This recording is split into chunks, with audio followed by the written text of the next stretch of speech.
10th class हमने chapter number 4 start कर रखा था, carbon and its compound. Okay, तो इसके बारे में हमने जो बेसिक बातें जानी थी, चलिए फटाफट से एक बार रिवाइज करते हैं उसको। हमने कार्बन के बारे में क्या जाना था? Carbon symbol C, atomic number 6, atomic mass 12 AMU। हालांकि इसके दो आइसोटोप्स होते हैं 12 एंड 14, बट हमें 12 को ही ध्यान रखना है। EC electronic configuration 2,4, last shell में 4 इलेक्ट्रॉन, तो ये शेयर करता है, ठीक है। और ये शो करता है catenation, that was self linking property. Carbon carbon के साथ बॉन्ड बना के एक लंबी चेन बना लेता है, ठीक है, हम ये जानते हैं। दूसरा इसकी खास बात थी कि ये टेट्रावैलेंसी है इसकी, tetravalency. Okay, and third one was small size. And carbon के कंपाउंड दो टाइप के थे, one was organic and inorganic. Organic कौन से होते थे? इनऑर्गेनिक। ऑर्गेनिक कौन से थे? जिसमें कार्बन हाइड्रोजन में बॉन्ड होता है डायरेक्ट, जिसको हम दूसरा नाम क्या रखते थे? हाइड्रोकार्बन्स, ठीक है। और ये हमारे पास दो तरह के होते थे, one was saturated and unsaturated, ठीक है। ये था बॉन्ड के बेस पे। इसमें क्या होता था? कार्बन कार्बन में सिंगल बॉन्ड, और इसमें डबल या ट्रिपल। सिंगल बॉन्ड वालों का हमने क्या नाम रखा था?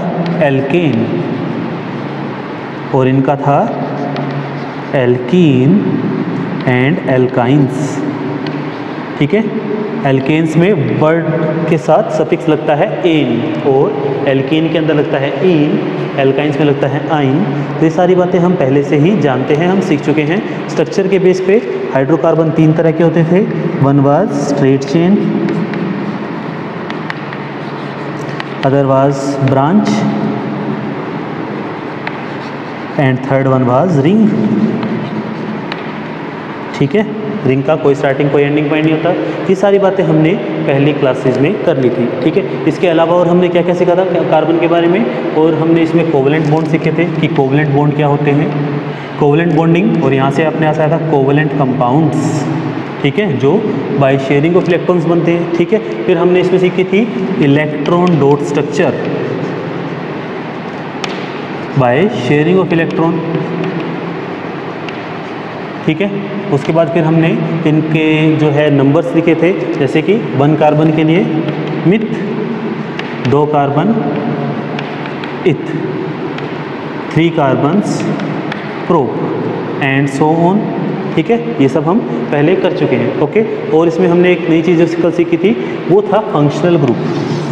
तो जो सबसे इम्पोर्टेंट चीज़ है that is functional group. Functional group क्या होता था? कि ये वो हेटेरो एटम्स हैं जो रिप्लेस कर देते हैं हाइड्रोजन को और उसकी जगह खुद आ जाते हैं, ठीक है। और फंक्शनल ग्रुप हमारे पास कौन से थे? एल्कोहल, जिसमें H की जगह OH लगता है, और इसमें हम नाम में लिखते हैं ओल। एक अपने पास था एल्डिहाइड, जिसमें CHO नाम में लगता है अल। CHO को हम ऐसे लिखते हैं C double bond O single bond H, ठीक है। एक फिर हमने किया था कीटोन। कीटोन क्या होता था? दोनों तरफ कार्बन्स और यहाँ पर ऑक्सीजन, इसके लिए हम यूज़ करते हैं ओन, ठीक। और एक हमने किया था उसके बाद कार्बोक्सिलिक एसिड, कार्बोक्सिलिक एसिड, जिसको हम लिखते थे COOH, ठीक है। और इसका जैसे स्ट्रक्चर बनाएंगे तो C double bond O single bond OH, और इसके नाम के पीछे ओइक एसिड लगता है, ठीक है। इसके अंदर एक और कैटेगरी डाली जाती है, हालांकि हम उनको फंक्शनल ग्रुप नहीं कह सकते, but you can consider them, ठीक है। तो that is called halogens,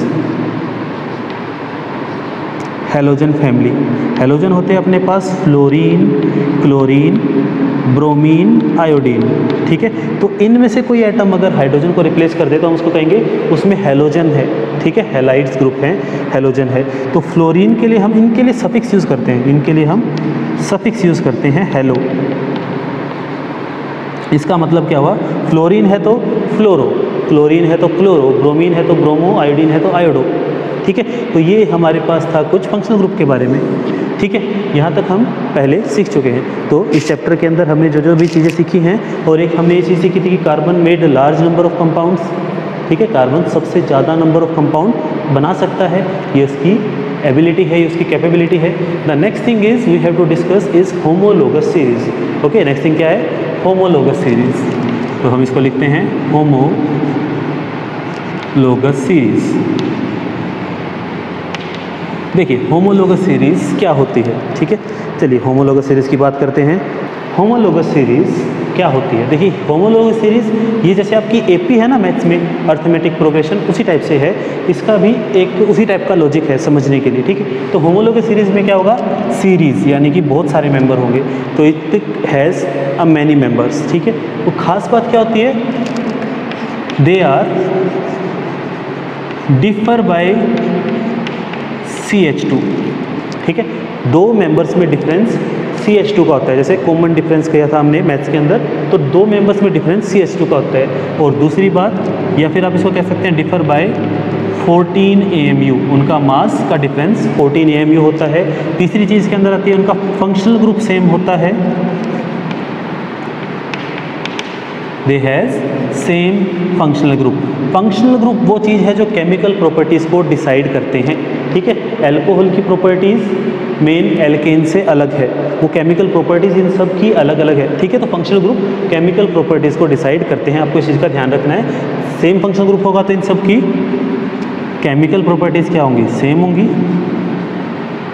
you can't say the exact same, we will use the word similar, क्योंकि हो सकता है कि थोड़ा सा फ़र्क उसमें हो, ठीक है, there is a minor changes. तो similar chemical properties but different physical properties, उसके अंदर फिजिकल प्रॉपर्टीज़ में थोड़ा सा चेंज आ जाता है। फिजिकल प्रॉपर्टीज़ जैसे मास से जो रिलेटेड है, जैसे कि इसका आ गया melting point, boiling point etcetera, तो ये चीज़ें होमोलोगस सीरीज़ के अंदर अलग हो सकती है, लेकिन फंक्शनल ग्रुप सेम होगा तो इसका मतलब उनकी केमिकल प्रॉपर्टीज़ सिमिलर होंगी, ठीक है। तो अल्कोहल में जितनी भी वैरायटीज़ है सब की केमिकल प्रॉपर्टीज सिंपल है, इसका मतलब क्या हुआ? इसके लास्ट में OH लगता है, ओके। अब द नेक्स्ट थिंग जो इसमें आती है, अगर मैं इसके एग्जांपल्स की बात करूं तो मैं कहता हूं एल्केन। हमने एल्केन्स किया था सबसे पहले, मिथेन, इथेन, प्रोपेन, ब्यूटेन। तो एल्केन एक होमोलोगस सीरीज़ है। इसका क्या होता था? जैसे मैं कहता हूँ इसका पहला मेंबर CH4, अगला C2H6, इन दोनों का आप डिफरेंस देखो, इसके पास एक कार्बन, इसके पास दो, तो एक कार्बन यहाँ बचा, इसके पास 4, इसके पास 6, डिफर बाय CH2। इन दोनों में कितना डिफरेंस है? CH2। याद इसमें क्या रखना है? आपको जस्ट कॉन्जिक्यूटिव मेंबर लेना है, एक मेंबर छोड़ के एक नहीं लेना, जस्ट कॉन्जिक्यूटिव लेना है। जैसे कि मैं कहता हूँ कि मेरे पास है CH3OH और एक है CH3COOH, this is called methanol, this is ethanoic acid. Myth एक कार्बन है तो मिथ, सिंगल बॉन्ड है एन, और ऑक्सी ये आ गया अल्कोहल आ गया तो ओल। उसी तरह से ये है, दो कार्बन है ethanoic acid, COOH carboxylic acid के लिए था, इसके हम लास्ट में ओइक एसिड यूज़ करते हैं, ठीक है। तो अगर मैं इनको देखता हूँ कि क्या ये होमोलोगस है, तो देखिए इसके पास एक C से एक C कट गया, H3 से H3 कट गया, एक H से एक H कट गया, और एक O से एक O कट गया। तो इन दोनों में डिफरेंस CO का है, लेकिन हमने डेफिनेशन क्या की है? CH2 का होना चाहिए। तो these are not homologous series. तो क्वेश्चन में ऐसे आता है कि 4 मेंबर आपको दे देंगे और पूछेंगे कि बताओ इसमें से होमोलोगस सीरीज़ में कौन कौन है, और उसके अकॉर्डिंग आपको बताना है, ठीक है। काफ़ी इजी टॉपिक है। तो होमोलोगस सीरीज़ के ऊपर कई बार क्वेश्चन इसमें आता है। अब इसके अंदर एक चीज़ और इसमें जो हमें मेंशन करनी है वो है कि उनका जनरल फॉर्मूला भी सेम होता है। कल हमने जनरल फॉर्मूलाज किए थे last time, general formula also same, ठीक है। तो फटाफट से एक बार हम जनरल फॉर्मूलाज रिवाइज कर लेते हैं। बताइए सबसे पहले एल्केन का जनरल फॉर्मूला क्या था? हम यहाँ लिखते हैं जनरल फॉर्मूलाज।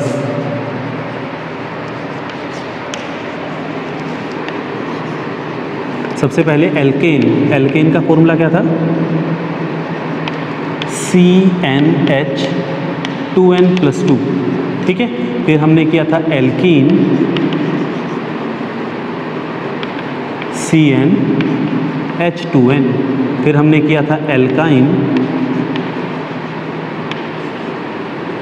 ये था CnH2n-2, ठीक है। उसके बाद फिर हमने किया था एल्काइल, एल्किल ग्रुप। ये क्या होता था, इसमें से एक हाइड्रोजन कम, तो इसके पास एक जगह खाली होगी। दिस इज़ रिएक्टिव, क्योंकि इसके पास एक जगह खाली है तो ये रिएक्शन करने के लिए आगे रहेगा। ठीक है, एल्काइल के बाद फिर हमने किया था एल्कोहल। एल्कोहल जो है, एल्केन से जो एल्कोहल बनती है उसका फॉर्मूला क्या होगा, यहाँ पर OH जुड़ जाता है, CnH2n+1 OH। अच्छा, क्या एल्कोहल सिर्फ एल्केन से बन सकती है, क्या किसी और से नहीं बन सकती? तो आंसर है बिल्कुल बन सकती है। तो ये क्या है, सैचुरेटेड एल्कोहल। सैचुरेटेड क्या होता था, सिंगल बॉन्ड वाली। ठीक है, अनसैचुरेटेड एल्कोहल में क्या आ जाएगा, जो एल्कीन या एल्काइन से बनी हो। ठीक है, सिंपल सा है कि इसमें क्या होगा, एक हाइड्रोजन हटेगा उसकी जगह OH आ जाएगा, एक हाइड्रोजन हटेगा उसकी जगह OH आ जाएगा। मैं कहूँ कि एल्कीन से बनी एल्कोहल का फॉर्मूला क्या होगा, तो CnH2n-1, क्योंकि एक हाइड्रोजन हटाना है और साथ में OH। ओके, उसी तरह से हमारे पास एल्कोहल के बाद हमने किया था एल्डिहाइड। एल्डिहाइड क्या होता था, CnH2n+1 CHO। यहाँ पे N की वैल्यू 0 से बड़ी हो सकती है, 0 या 0 से बड़ी हो सकती है। ठीक है, उसके बाद फिर हमने किया था कीटोन्स। कीटोन्स का हमने किया था फॉर्मूला। ठीक है, ये था CnH2n+1 C+O CmH2m+1, क्योंकि दोनों तरफ एल्काइल ग्रुप अलग अलग हो सकते हैं। ठीक है, और लास्ट जो हमने किया था वो था कार्बोक्सिलिक एसिड।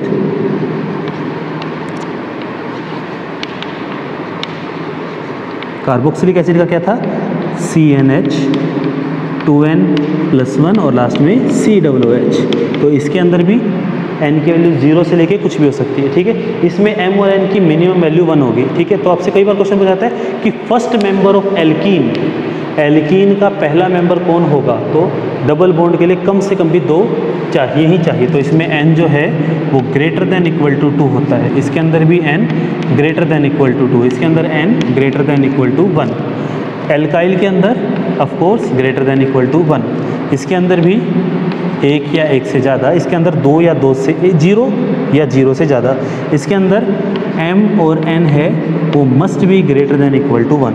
और कार्बोक्सिलिक एसिड के अंदर भी जो हैं वो 0 से बड़े हो सकते हैं, क्योंकि यहाँ पे अगर 0 होगा तो this is 1 member carboxylic acid group. Okay, तो ये था आपका चैप्टर जो हमारे 2020 के सिलेबस के अकॉर्डिंग है। ठीक है, जो पोर्शन कटवाया है उसको फिर हम नेक्स्ट पार्ट से करते हैं, क्योंकि वो 11th क्लास के लिए काफ़ी इंपॉर्टेंस रखता है। अगर आपने सोचा है आगे नॉन मेडिकल या मेडिकल में जाने की, साइंस स्ट्रीम में जाने की, तो आपको ये चैप्टर कंप्लीट आना चाहिए, because organic chemistry is very important topic in 11th and 12th। Okay, तो आप यहाँ तक एक बार नोट कीजिए और इसके क्वेश्चंस को प्रैक्टिस कीजिए।